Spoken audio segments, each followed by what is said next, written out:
ندارم.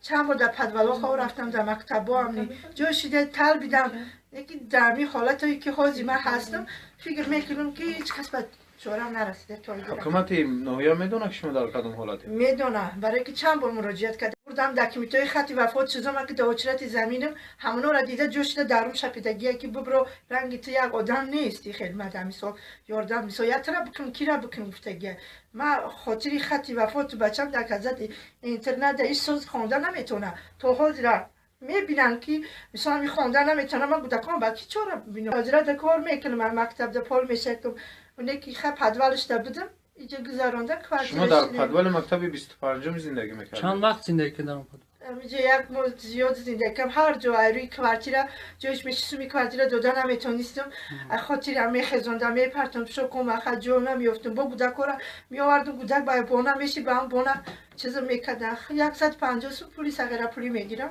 زمین میوزیرم پلتر ندارم خونم گرم که ما میمونم گرم میشه جوش میشه خاک شکر میکنیم چیکار میکنیم با همش روزی میشه نانم نیافتم تر بیدم خانه و دما رفتم یه صاحب خانه میسا یاردم کزه چند بار گفتم که همین حالتا دایم نقدر امکان یه بار یاردم کردن دیگه تا زیرا نه یاردم هم میبینم نه پاموشه نه چی برای دکزت هست مده تو شوهرم گذاشتن دودرش خانه را فروخت اگر نه حق پدری کردن فرزندم میراث فرزند به دودرش نداد فروخت گریخ رفت کلخوزی رسید بود جماعتی که تیپه در ما همین خیلی خطی فرزندم همین سرسان تو زیرا نانی خوردم نیفتم اما کیم کلام کردگی 3 ساله موندگیم چند بار خانه پدری من طلب کردم ندادم اجاره بشینم خانه پدری شما برادر ندارین؟ نه یک تا 3 ساله موندگیم اما کیم کلام کردگی چند بارم مراجعت کردم عریضه دقیق دخترم کیم آبروی ما را میریزونی گفته اومدم میزنن با کی دقیقی ما دقیقی ببرو میبروریم دیگه خیلی کلی کودکان در مکتب سر میکنن های ترسر دیگه نمیگم عریضه نمینویسونم ویدیو که مثلا کودکان ما اینترنت سر کنن قدیم گجو میبرم میارم همین یک بار برای سنجش بسن سواد نداره اینترنت یکم در کودک میخونه یه گوش فهمیش نداره کودک خونده نمیتونه زدگیش بوده سودری داد کودک اپسی چی نمیفهمه اینترنت هسته نیامش رفتی سه پیشوکش میتونم با قدریم که کودک فهمیش نداره دیرکتر میگه بیا برش درگان جای دیگه مونش کودک هیچ را نمیفهمه خونده نتونه تو که با جو میشید گریستم که تو معلم میبرم خونم در قطعه ندارم تو نبینن اگه جو باور میکنم تا امی فرزند بروزی عذاب داره شما در پدوال قطعا فرزندتون بودین در خونه که در پدوال بودم ایده بطراش تگیم جایی شده که پام تر نه پوپشیده پام نه تنم ده پشوک ما حاضرم باور کنم برای پشوک نه برای فرزندم که خونده نمیتونه ایش سالی مرا میگرده هیچ که به دادم نمیرسه کی اردم میکنه قلا یه سوت زمین حق میراثی خدمت قلا دوچرت تو حاضر وقتی که مثلا خونه شوهری شما را برادرش گفتن فروخت شما مقامات دادگاهی و پروکراتور مراجعت کردین؟ کردم همش در کردم قواعدش بدن لنسکی رایون در کردم حق پدری کدگیم فرزندام باید حق میراث میدادن دولت گفتنیم سودیه قانونی کار نکرده به طرفی من سوم گفت من سوم نداشتم در حالت فرزندم در قچاقم بود کی به دادو بیاره اصلا باورت نمیکنن ارخیو آزی ور دارن اگر حقیقتا خانه به نام شوهری من هست هازی اگر قانونی بگیریم بردارن ارخیو یعنی لنسکی رایون هست همی چیز به نام شوهرم برای حق پدری کدگیم فرزندای من شدن نامه کودک کارت همی کودک هست در هر پلیکلینیکو میرم میستم میگه قید نداری خانه اساسی نداری ما کودک در صدقا دیده نمیتونیم وزارت بالا در چیز کنیم بلنسه میره میگه خوانی اپندیسیشی کافی دادرن باور کنین نمعلومه کافی ده 2 ماه کودک نوز کسل تا نبردن اگر چلا ندادم کودک ما پرسه نکدم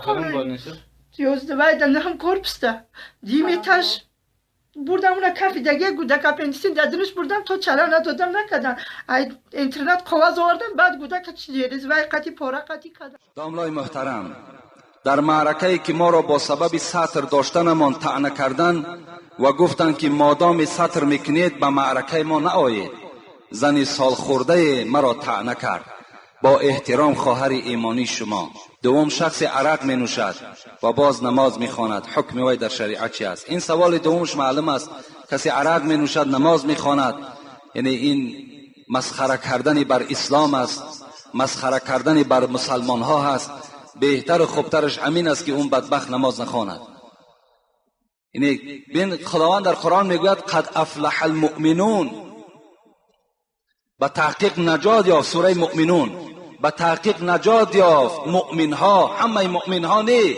کدام مؤمنها؟ الذین هم فی صلاتهم خاشعون، کسانی که در نماز خاشع هستند. خاشع را مفسران میگه که نرم دل هست، ترس در وجودش هست. انا همان مؤمن ها در نزد خدا نجات یافتگی هستند. وقتی وای عرق می نوشد کجا دل وای نرم هست؟ وقتی وای عرق می نوشد کجا دل وای ترسان به سوی خداست؟ اگر وای از خدا می ترسید وای عرق نمی نوشید، زیرا خدا امر میکند شما عرق ننوشین.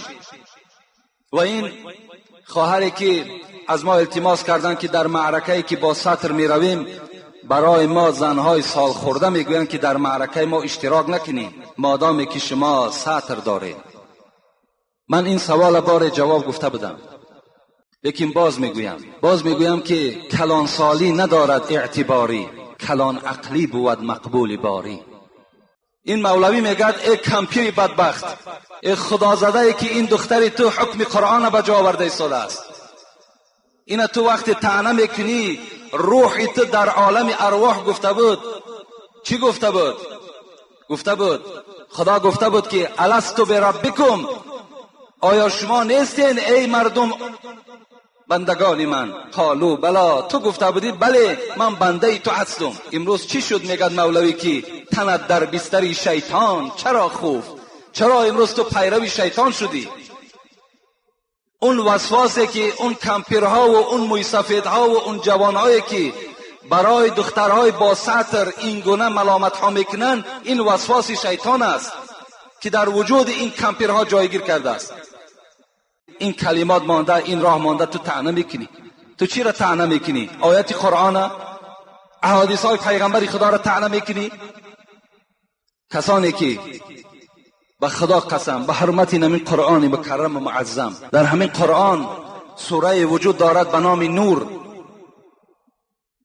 که یک طایفه بنی تمیم میگفتند پیش پیغمبر خدا آمدند، پیش حضرت عایشه آمدند و در بدنشان لباسهای بی سترانه داشتند. عایشه صدیقه مادر مؤمنها زنها را شفاعت میکردگی، نه این کمپیری بدبخته، همان زنهای با ستر.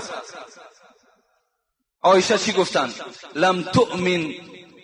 لم تؤمن امرأة بصورت نور من تلبس هذا. ایمان ندارد، گفت حضرت عایشه، همان زنی که این گونه لباس می پوشد آیا از سوره نور درک ندارد؟ آیا خدا در سوره نور چی خبر می دهد؟ می گوید باید که زنها با ستر باشند، زنها باید بالای سر روی مال داشته باشند، پیشهای بری بسته داشته باشند، پاچه های دراز داشته باشند، آستین های دراز داشته باشند. این حکم خداست. کسانی که با این سخنها پیرو میشن قسم به خدا آنها از شیطان دیده بدتر هستند. چون این نقل است اندر ساعت نور. لیکن من به این خواهرها چی میگویم؟ میگویم حضرت مولوی بسیار یک تسکین خوب دادن. گفتن محبان خورده صدسنگ ملامت، تو کی میمانی ای سالک سلامت. این دوستان خدا چی جفاها کشیدند. این زنهای راه اسلام در حالت سطر داشتن، در حالت دعوای اسلامی اونها به شهادت رسیدند، چه عذابها کشیدند. تو میگوید وقتی که با سطر میگردی تو به طعنه میمانی؟ نه، به طعنه نمیمانی. تو را اینها سنگ میزنند، تو را اینها ملامت میکنند. به ذکر حق کسی که کرد آهنگ، ز هر سو نوکری شیطان زند سنگ. اگر کسی در راه خدا رفتار دارد، گفتار دارد و از هر طرف شیطان نوکارا شاگردهاش سنگ میزنند. ز هر سو میجکد سگ بر سری راه، نظر بر سگ مکن رو سوی الله. حضرت مولوی میگوید این کمپیرها و این موسفیدهایی که شما را این گونه طعنه میکنن، اینها سگان هستند که میجکند، لکن تو بجکیدن این سگها از راه نمان. تو سطر تا کردن بگیر. هرچند که گردن با حیا، آبی که بی سرپوشه هست بی شبهه کی نوشد ورا. زنهایی که اگر سطر ندارن مثل همون ظرفهای که آب میگیرن سرپوشه ندارن مثل همون هستند. آب بی سرپوشه وای مکروه است، وای دیگر نه طهارت میکنن نه خورده میتوانند.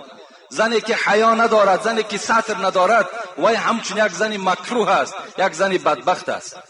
این امر خدا است، این ما پشانده نمیتوانیم. پیغمبر خدا میگوید المرأة عورتون، زن خودش عورت است. بین لعن الله الناظر والمنظور الیه، لعنت کند خداوند با آن مردهایی که به سوی این زنهای بی ستر نظر میکند، یا لعنت کند پیغمبر خدا گفت زنهایی را که تمام مردم نگاهشان بالای خودشان حواله میکنند. این زنهای بی ستر را پیغمبر خدا گفتن لعنه الله، خدا لعنتشان کند. اینا در لعنت خدا گرفتار هستند. این سخن نه حاجی است، نه شیخ است، نه بافته. اینجا یک برادرم سوال